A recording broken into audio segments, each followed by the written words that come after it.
Hello అండి, అందరికీ నమస్కారం. Welcome to my channel Telugu కథలు. మాస్ పిల్ల సాఫ్ట్ పిల్లాడు పార్ట్ 24. ఇంకొక సర్ప్రైజ్ కూడా ఉంది అంటారు చీఫ్. ఇంకొకట ఏంటది అనుకుంటారు అందరూ.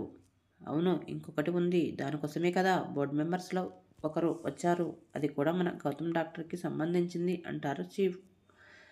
అదేంటి అనుకుంటూ దూరం నుంచి ఒకరినొకరు చూసుకుంటూ ఉంటారు కళ్యాణి, గౌతమ్ ఇద్దరు. అదేమిటో మీకు చెప్పాలి అంటే స్టేజ్ మీదకి Mr and Mrs Gautam Varma రావాలి. Please welcome Mr and Mrs Gautam Varma అంటారు చీఫ్. అందరూ గౌతమ్ని చూస్తూ చప్పట్లు కొడుతుంటే, గౌతమ్ మీ వైఫ్ని తీసుకుని రాలేదా అని అడుగుతారు కొందరు. గౌతమ్ అడుగు కదలగానే కళ్యాణికి అలజడిగా అనిపిస్తుంది. ఎప్పటికైనా తాము భార్యాభర్తలమని చెప్పాలి అనుకుంది, కానీ ఇలా అందరి ముందు స్టేజ్ మీదకు వెళ్ళాలా అని టెన్షన్గా అంటుంది.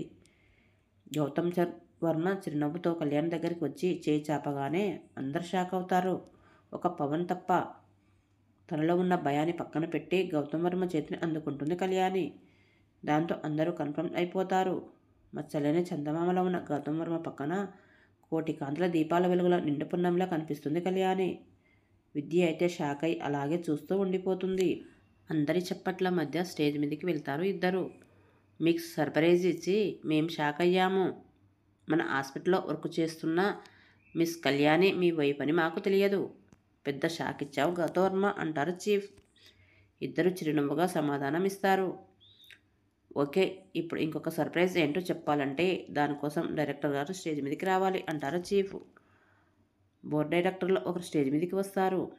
Good evening everyone. ఎప్పటిలాగే బెంగళూరు మెడికల్ అసోసియేషన్స్ అందరూ కలిసి ఈ year best doctor awards announce చేశారు. ఈ ఇయర్ మన గౌతమ్ వర్మకే అవార్డు వచ్చింది అంటారు. ఒక్కసారిగా అందరూ ఆనందంగా చప్పట్లు కొడుతూ అరుస్తారు. సార్, నిజంగానా? నేను ఇది నమ్మలేకపోతున్నాను అంటాడు గౌతమ్. యా మిస్టర్ గౌతమ్, నువ్వు ఓటీలో ఉన్నప్పుడే ఈ న్యూస్ వచ్చింది, కానీ నువ్వు వచ్చాక సర్ప్రైజ్ చేద్దామని చెప్పలేదు అంటారు డైరెక్టర్. కంగ్రాచులేషన్స్ అంటూ షేక్ హ్యాండ్ ఇస్తుంది కళ్యాణి. ఇప్పుడు ఇవ్వాల్సింది యాండ్ కాదు అంటూ కళ్యాణిని గట్టిగా హగ్ చేసుకుంటాడు గౌతమ్. ఒక్క క్షణం షాక్ అయినా మళ్ళీ ఆనందంలో అతని కౌగిలిలో వలుస్తుంది కళ్యాణి. డైరెక్ట్ చేతుల మీదుగా అవార్డు తీసుకుంటాడు గౌతమ్. నిజంగా చాలా చాలా థ్యాంక్స్. నేను అసలు ఇది ఊహించలేదు. నా కోసం మీరు ఇద్దరు కలిసి ఇలా సర్ప్రైజ్ ఇవ్వడం చాలా బాగుంది. అవార్డు అసలు చాలా పెద్ద షాక్ నాకు. నా భార్య నా లైఫ్లోకి వచ్చిన స్పెషల్ ఏమో ఇది అంటూ కళ్యాణిని చూస్తాడు గౌతమ్. ఓ అంటూ అరుస్తారు అందరూ. అవార్డు క్రెడిట్ ఇవ్వగానే తనకి ఇస్తుంటే కళ్యాణికి ఏదో చెప్పలేని ఫీలింగ్. అది తన కళ్ళల్లో కనిపిస్తుంటే ఇష్టంగా చూస్తాడు గౌతమ్. మిస్ కళ్యాణి, మీరు మీ హస్బెండ్ కోసం ఏమైనా మాట్లాడతారా అని అడుగుతాడు. నేనేం మాట్లాడగలను అని కంగారు పడుతుంటే గౌతమ్ చూస్తుంటే మాట్లాడాలని అనుకుంటుంది కళ్యాణి. అందరికీ నమస్కారం. నేను మీకు కళ్యాణిగా తెలిసే ఉండొచ్చు, కానీ మళ్ళీ పరిచయం చేసుకుంటున్నా. నేను మిసెస్ కళ్యాణి గౌతమ్ వర్మ. అలా అనగానే గౌతమ్ ఒక్కసారిగా తనని చూస్తాడు. అవును, నేను గౌతమ్ సార్ భార్యగా పరిచయం చేసుకుంటున్నా. ఇంతకాలం ఎవరికి చెప్పలేదు. ఆయన ఒక మంచి భర్త, ఒక మంచి డాక్టర్, అంతకన్నా ముందు ఒక మంచి మనిషి అనడానికి ఈ పార్టీ ఒక నిదర్శనం. ఇంతకన్నా ఎక్కువ ఆయన గురించి నేనేం చెప్పలేను అంటుంది. ఇన్ని నెలలు కలిసి ఉంటున్నా తనని అర్థం చేసుకుంటుందో లేదో అన్న అనుమానం ఆ రోజుతో గౌతమ్కి తీరిపోయింది. తన భార్య తన ఐడెంటిటీని చేసుకొని మాట్లాడుతుంటే ఆ ఫీలింగ్ చాలా హాయిగా అనిపిస్తుంది కళ్యాణికి. డైరెక్టర్ అండ్ చీఫ్ మాట్లాడిన తర్వాత పార్టీ స్టార్ట్ చేస్తారు. ముందుగా న్యూ కపుల్స్ డ్యాన్స్ వేయాలి అని పోస్ట్ చేయడంతో మన కళ్యాణి గౌతమ్ పేరు స్టేజ్ మీదకి వెళ్తుంది. సాంగ్ ప్లే చేయగానే కళ్యాణి చేయి పట్టుకొని డ్యాన్స్ వేస్తారు ఇద్దరు మిస్మరైజ్గా డ్యాన్స్ వేస్తుంటే చూస్తూ ఉండిపోతారు అందరూ. పాటలో ఉండే పదాలు తమ మనసులో వచ్చేలా మైమరిచి డ్యాన్స్ చేస్తారు ఇద్దరు. అందరి చప్పట్లతో ఇద్దరు మళ్ళీ ఈ లోకంలోకి వచ్చి స్టేజ్ మీద నుంచి కిందికి వెళ్ళిపోతారు. అందులో ఒకరు మాత్రం కోపంగా చూస్తూ ఉంటారు వాళ్ళని. ఇంకొంతమంది డ్యాన్స్ వేయగా డిన్నర్ చేయడానికి అందరూ కదులుతారు. రై, సూపర్ రా, అసలు చాలా బాగా వేశారు. అంత బాగా మీరు డ్యాన్స్ వేస్తారు అని నేను అసలు ఊహించలేదు అంటాడు పవన్. అంటే నాకు డ్యాన్స్ రాదు అనుకున్నావా? మా స్కూల్లో కాలేజీలో డ్యాన్స్ ప్రోగ్రాం పెడితే నేనే ఫస్ట్ తెలుసా అంటుంది కళ్యాణి. అమ్మ తల్లి, నేను నిన్ను అనలేదు, వాడిని అన్నాను అంటాడు పవన్ దండం పెడుతూ. వాడిలా తయారవడానికి నువ్వే కారణం. నాకు ఇప్పుడు అర్థమైంది. నీ చెత్త బాగా విని విని ఇలా తయారయ్యాడు అంటుంది కళ్యాణి. ఎలా అని అడుగుతాడు గౌతమ్. ఎలా అంటే అని అంటున్న కళ్యాణితో, అమ్మో మీరిద్దరు మళ్ళీ స్టార్ట్ చేయకండి, పార్టీలో కొట్టుకుంటే బాగోదు అంటాడు పవన్. అంటే నేను గెయ్యాలి అని అంటున్నావా అంటుంది కళ్యాణి. అమ్మో నేనేం అనలేదు తల్లి అంటాడు పవన్. ఇంతలో అక్కడికి వస్తుంది విద్య. కోపంగా కళ్యాణిని చూస్తూ, కంగ్రాచులేషన్స్ గౌతమ్ సార్ అంటుంది. థ్యాంక్ యూ విద్య, తనకు నేనే ఎవరితో చెప్పొద్దు అని చెప్పాను, తన మీద కోప్పడకు అంటున్నాడు గౌతమ్. మరి ఇందాక స్టేజ్ మీద తనే చెప్పొద్దు అన్నానని చెప్పింది. అది కాదే అని అంటున్నా కళ్యాణితో. ఇక ఆపవే గౌతమ్ సార్ బాగానే సపోర్ట్ చేస్తుంటారులే నీకు అక్కడి నుంచి అని వెళ్ళిపోతుంది విద్య. ఇదేం చేయలేదు అన్నట్టు గౌతమ్ చూస్తుంటే, నీకు ఎవడు అలా చెప్పమన్నాడు ఇప్పుడు అని కోపంగా చూస్తూ అక్కడి నుంచి విద్య వెనక్కి వెళ్తుంది కళ్యాణి.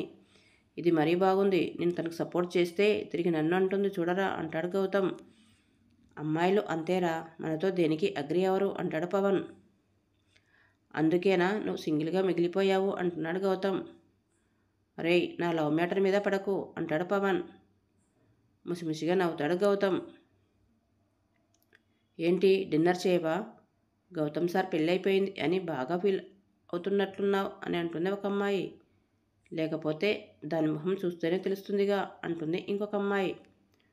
స్టాప్ ఇట్, నేను నా బాయ్ ఫ్రెండ్ కోసం వెయిట్ చేస్తున్నా అని అక్కడి నుంచి వెళ్ళిపోతుంది తామ్ర.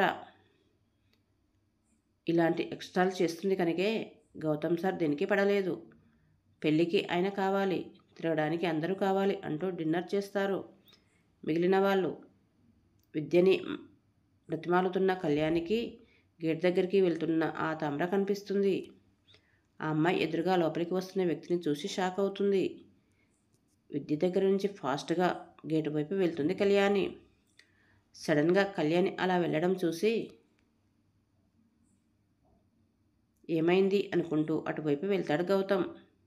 లోపలికి వస్తున్న వ్యక్తి దగ్గరికి వెళ్ళి బావా అంటూ ఆనందంగా వెళ్ళి హగ్ చేసుకుంటుంది కళ్యాణి. సర్ప్రైజ్ అంటూ నవ్వుతాడు ఆర్య. ఎవరురా అని గౌతమ్ని అడుగుతాడు పక్కనే ఉన్న పవను. వాళ్ళ బావరా. ఓహో, అందుకే నా సిస్టర్ అంత ఆనందంగా ఉంది అంటాడు పవన్. ఇన్ని రోజుల తర్వాత పుట్టింటి వాళ్ళు చూసినా ఏ అమ్మాయి అయినా అలానే హ్యాపీ అవుతుంది అంటాడు గౌతమ్. వర్మ వర్మ అంటూ ఆర్యని లోపలికి తీసుకుని వచ్చి బావ వచ్చాడు అని కళ్యాణి ఆనందంగా చెప్తుంటే తన కళ్ళల్లో కనిపించే సంతోషాన్ని గౌతమ్ తన కళ్ళల్లో నింపుకుంటూ ఉంటే, నేను వస్తున్నా అని బ్రోకి ముందే తెలుసు అంటాడు ఆర్య. అవునా అంటూ గౌతమ్ని చూస్తుంది కళ్యాణి. అవును అన్నట్టు తల ఊపుతాడు. మరి నాకెందుకు చెప్పలేదు అని అడుగుతుంది కళ్యాణి. నీకు సర్ప్రైజ్ ఇద్దామని నేనే చెప్పొద్దు అన్నాను అంటాడు ఆర్య. ఓహో, బ్రో బాగున్నారా అంటూ గౌతమ్ని హగ్ చేసుకుంటాడు ఆర్య. చాలా బాగున్నా, పార్టీకి వస్తా అన్నావు, ఇక్కడికి వచ్చావేంటి, ఈ అడ్రస్ ఎలా తెలుసు అని అడుగుతాడు గౌతమ్. ప్లాట్కి వెళ్తున్న దారిలో మీ ఇద్దరి నేమ్స్తో బయట బోర్డు కనిపించింది, ఏంటా అని లోపలికి వచ్చేసరికి ఇదిగో ఇలా అంటాడు ఆర్య.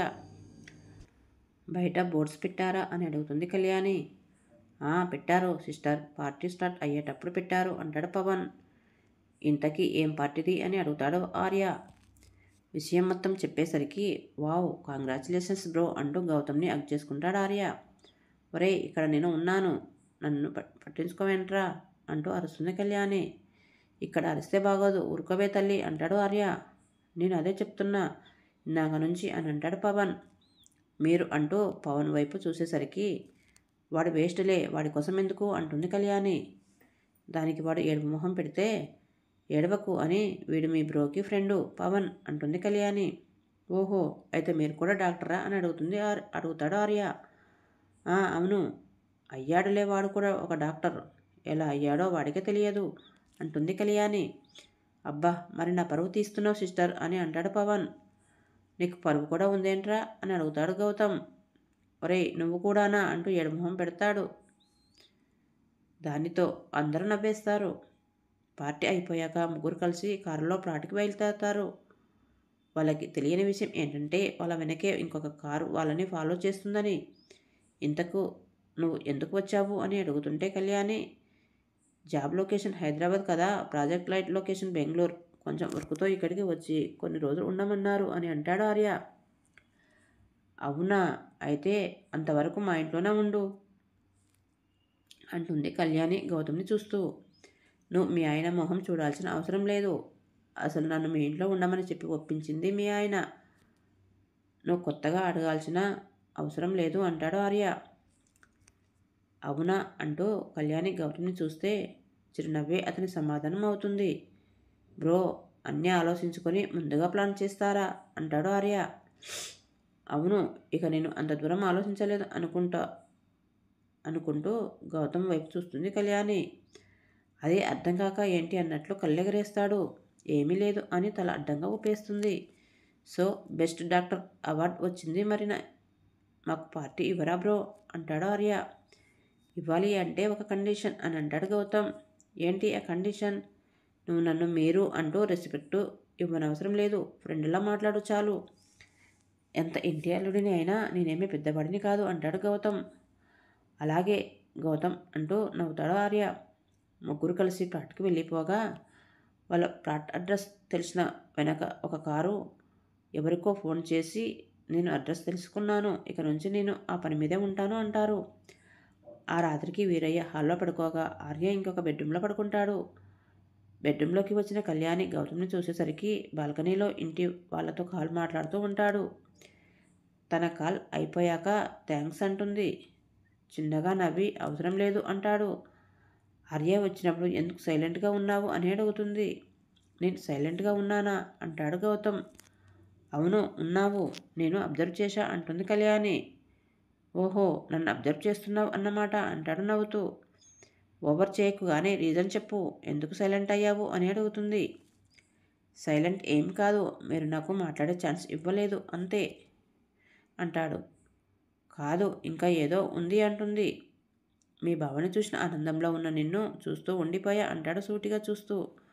బాణాల్లో తాకుతున్న గౌతమ్ చెప్పుల నుంచి తప్పించుకొని సినిమా డైలాగ్ బాగుంది కానీ వచ్చి పడుకో అంటూ బెడ్ ఎక్కిస్తుంది కళ్యాణి. నిజాలు చెప్తే ఈ లోకంలోకి ఎవరు నమ్మరు ఏంటో అనుకుంటూ తను కూడా బెడ్ ఎక్కుతాడు. ఆ మాట విని చిన్నగా నవ్వుకుంటుంది కళ్యాణి. తమ ప్లాట్కి వెళ్ళిన ప్రశాంత్ తామరతో ఆ డాక్టర్ గారి గురించి నాకు అన్ని డీటెయిల్స్ కావాలి అంటాడు. కానీ ఎందుకు అంటుంది తామ్ర. అవన్నీ నీకెందుకు, వాడు నీకు కావాలా వద్దా అంటాడు సీరియస్గా. కావాలి, కానీ ఇదంతా నాకోసమేనా అని అడుగుతుంది తామ్ర. నాకు అది కావాలి, నీకు వాడు కావాలి, కాబట్టి చెప్పింది చెయ్యి అంటాడు. ఓకే, నన్ను అందరిలో అవమానించిన దాన్ని ఊరికే వదలను, చులకన చేసి మాట్లాడా అని నన్ను చెప్పుతో కొడుతుందా,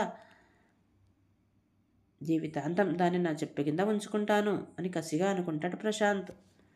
ఇంతకీ ఈ ప్రశాంత్ ఎవరు, ఏం చేయబోతున్నాడు నెక్స్ట్ భాగంలో చూద్దాం.